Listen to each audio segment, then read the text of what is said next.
Hello दोस्तों, welcome to VT learn पे आपका स्वागत है। आज हम बात करेंगे 10 नंबर विधि जिसमें है पर्यवेक्षित विधि। देखिए, पर्यवेक्षित विधि होती क्या है।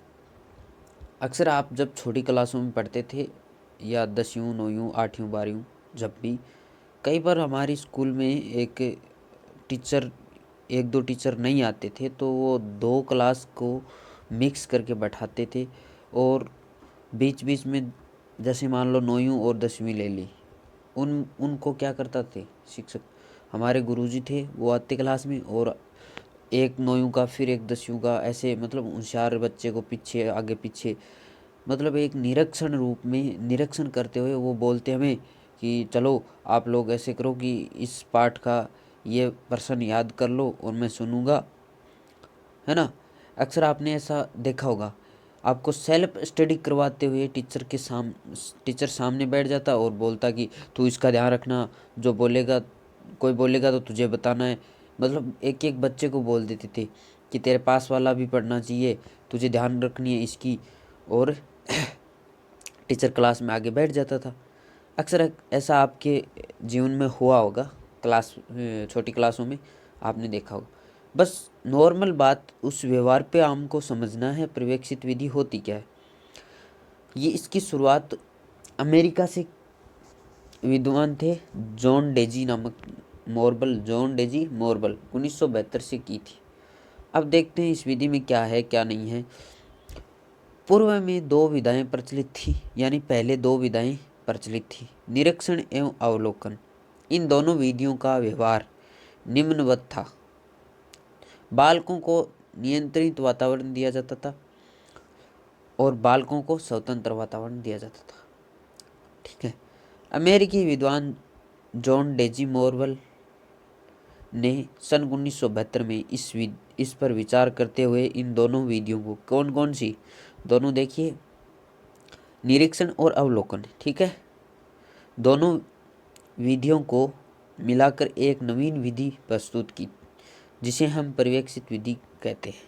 इस विधि को निरीक्षित विधि भी कहते हैं। इस विधि में बालक को एक ऐसा सामाजिक वातावरण प्रस्तुत किया जाता है कि वह शिक्षक के निर्देशन में स्वतंत्र रूप से स्वाध्याय करता है। मैंने बोला था ना पहले कि शिक्षक सामने बैठ जाता है और बोलता है कि आपको ये पाठ याद करना है, मैं थोड़ी देर में या आधे घंटे 10 मिनट में सुनूंगा। ये एक ऐसी विधि है जिसमें बालक को सामाजिक समायोगात्मक वातावरण देते हुए स्वाध्याय के अवसर प्रदान किए जाते हैं तथा बालक में क्रियाशीलता बनी रहती है। बौद्धिक स्तर का विकास होता है। इस प्रकार की व्यवस्था को पर्यवेक्षित के माध्यम से निदानात्मक व उपचारात्मक स्वरूप प्रदान किया जाता है। ठीक है।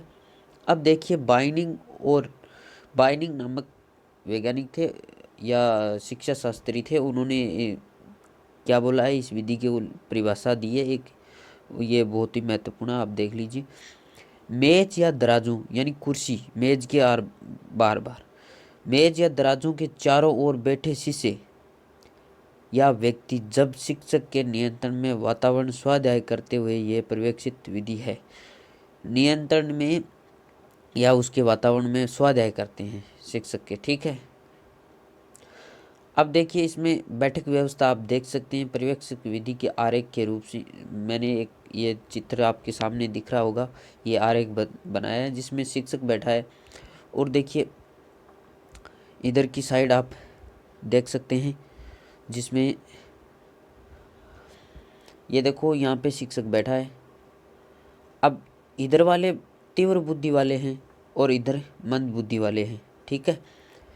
अब जो भी बच्चे हैं उनके बीच में एक तो शिक्षक आपके आगे ही बैठा लेगा, मंद बुद्धि और एक निर्बल बुद्धि। तो इसका तो शिक्षक का ध्यान हो गया यहाँ पे, तो इन पर, ठीक है, और इन पर भी हो गया शिक्षक का ध्यान।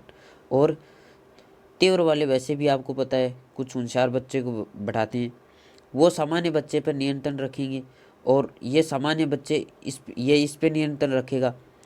और ये निर्बल बुद्धि वाले तो ये इधर तीव्र बुद्धि बैठा दिया जो कि आगे वाले का ध्यान रखेगा। और इधर तीव्र बुद्धि बढ़ा दिया तो ये भी आगे वाले का ध्यान रखेगा, और इधर सामान्य सामान्य ये, और यहाँ पे पीछे पीछे प्रतिभाशाली और प्रखर बुद्धि वाले और ये बैठा दिए। ठीक है, तो ये क्या है, देखिए इन इन ये आरेख कोई आप पर्टिकुलर ये ना समझे कि ये पुस्तक या फिर यही रहेगा, आप अपने हिसाब से भी बना सकते हैं। ज़्यादा इसमें बड़ी बात नहीं है, बस आपको ध्यान ये रखना है कि शिक्षक बीच में होना चाहिए और सभी बच्चों पे नियंत्रण होना चाहिए। ठीक है, जिसमें शिक्षक का भी साथ नियंत्रण हो और बच्चों का भी। कुछ जैसे आप देख रहे हैं प्रखर बुद्धि, प्रतिभाशाली और तीव्र बुद्धि वाले बच्चे, उन बच्चों पे ध्यान रख रहे हैं कि हम अक्सर आपने देखा होगा छोटी क्लासों में कि तू इसका ध्यान रखना है, अगर ये बोले बातें करे या पढ़े ना तो मुझे बता देना। शिक्षक आपको ऐसा बोला होगा शायद, सभी को बोलते हैं तो आपको क्यों नहीं बोला। उपयुक्त चित्र के अनुसार जब एक शिक्षक सामाजिक व्यवस्था में बालकों को बैठाता है तो आपस में एक दूसरे बालक भी सपोर्ट यानी समर्थन देता है, जिससे कमज़ोर बालक भी सीख पाता है। ठीक है, इस कार्य को करने के लिए शिक्षक 4 पदों से गुजरता है जो कि निम्न है। अधिगम पद तैयार करना। अब देखिए यहाँ से क्वेश्चन ये बन सकता है कि पर्यवेक्षित विधि में निम्नलिखित में शिक्षक 4 निम्नलिखित पदों से गुजरता है, तो इसमें 4 दे देगा, 3 दे देगा और एक आपको गलत दे देगा, तो उसमें आप मान लो गलत होगा वही होगा। तो ये 4 पदों का आपको ध्यान रखना है। अधिगम पद तैयार करना, अध्यापक द्वारा निर्देशन करना, पर्यवेक्षण करना, पुनरावृत्ति करना। ठीक है, पर्यवेक्षण विधि के लिए योजनाएं देखिए। पहले क्या, सम्मेलन योजना, विशिष्ट शिक्षक योजना,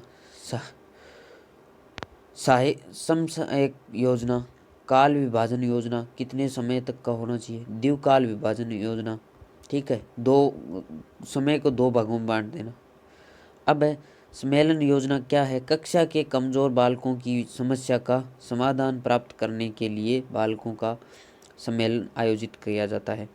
ठीक है, विशिष्ट शिक्षक योजना, जब किसी बाहरी शिक्षक को बुला करके उनका मार्गदर्शन करवाया जाता है। कोई बाहर से टीम आती या शिक्षक आता है, वो क्या करता है उनका, अक्सर आपने देखा होगा प्रैक्टिकल की जो भी प्रैक्टिकल होता है उस टाइम बाहर का लोग, एक बाहर का शिक्षक आता था, वो करता था। सामयिक योजना, इस योजना के द्वारा मासिक या पाक्षिक मूल्यांकन का आयोजन किया जाता है। ठीक है, काल विभाजन, एक ही समय में बालक को 2 कार्य करने होते हैं, जैसे उसी बालक को स्वाध्याय और किसी बालक का साथ में ध्यान भी रखना है और उसको भी पढ़ना है। जैसे प्रतिभाशाली बालक है तो उसको सामान्य बुद्धि वाले बालक पर नियंत्रण भी रखना है और प्लस आपको भी अध्ययन करना है, खुद को भी स्वाध्याय करना है, किसी साथी का सहयोग भी करना है, और इसीलिए उसके काल को अध्ययन व पर्यवेक्षण में विभाजित कर देते हैं। द्विकाल विभाजन, इस योजना में पर्यवेक्षण में निर्धन कुल 90 मिनट के समय 2 भागों में बांटा जाता है, जो कि निम्न प्रकार से है। देखिए 90 मिनट का समय है जो कि 2 भागों में बांटा जाता है, आप देख पा रहे हैं। अवधि है 50 मिनट की, जिसमें 25 मिनट शिक्षक निर्देशन देता है और 25 मिनट शिक्षक और शिक्षार्थी दोनों में तर्क वितर्क होते हैं। और 50 मिनट के बाद 40 मिनट बची, उसमें से 5 मिनट क्या करता है, हस्तकौशल, और 35 मिनट अध्ययन और पर्यवेक्षण। ठीक है, उसके बाद इसके गुण और दोष देख लेते हैं। बाल केंद्रित विधि है, क्योंकि मनोवैज्ञानिक विधि है तो बाल केंद्रित होगी। हस्तकौशल का विकास होता है, सहयोगी और सहकारिता पैदा करती है। एक बालक मतलब व्यवहार करेगा दूसरे बालक के साथ तो सहयोगी का और सहकारिता का भाव पैदा हो। परामर्श के अवसर प्राप्त होता है। आत्मनिर्भरता का विकास होता है, आई विल डू थिंक। ठीक है, अनुशासन व नियंत्रण का प्रयास होता है। परामर्श के अवसर प्राप्त होता है, रुचि का विकास होता है। ठीक है, अब इसके दोष हैं। अधिकतर बार शिक्षक निष्क्रिय हो जाता है। कई बार शिक्षक क्या है कि अपने ही काम में लग जाता है, मोबाइल चलाने लग जाता है या कहीं अपनी बातों में खो जाता है, तो वो नियंत्रण नहीं रख पाता, तो इसकी इसलिए क्या होता है, निष्क्रिय हो जाता है, ध्यान रखता है और बच्चे बोलने लग जाते हैं। अनुशासनहीनता होती है, क्योंकि जब शिक्षक मोबाइल में लग जाएगा या कहीं बाहर चला जाएगा, तो भाई आपस के बच्चे, क्लास के बच्चे हैं, तो वो क्यों करेंगे, कौन करेगा कि चल ठीक है कोई नहीं बोलेगा, और बातें करने लग जाएंगे। प्राथमिक स्तर के लिए उपयोगी नहीं है, बिल्कुल भी उपयोगी नहीं है, क्योंकि उन बालकों को पता ही नहीं होता कि स्वाध्याय होता क्या है। प्राथमिक स्तर तक के बालक तो ये चाहते हैं कब शिक्षक बाहर जाए, कब मस्ती करे। कई बार शिक्षक का बहुत अधिक हस्तक्षेप हो जाता है। प्रतिभाशाली बालकों के में नीरसता पैदा होती है, क्या है यार, कब कब बैठा के छोड़ा था, इतनी देर हो गई, और इसका फंडा और गले में डाल दिया, ये पास वाला पढ़े या ना पढ़े मुझे क्या है, मैं क्यों इसका ध्यान रखूं। तो प्रतिभाशाली बालक भी क्या करते हैं, नीरसता पैदा करते हैं। कमज़ोर बालक के लिए उपयोगी नहीं है। ठीक है, ये हो गई हमारी 10 नंबर। कल हम बात करेंगे 11 नंबर विधि को लेके। अगर वीडियो पसंद आए तो लाइक शेयर सब्सक्राइब बिल्कुल कीजिएगा। Thank you.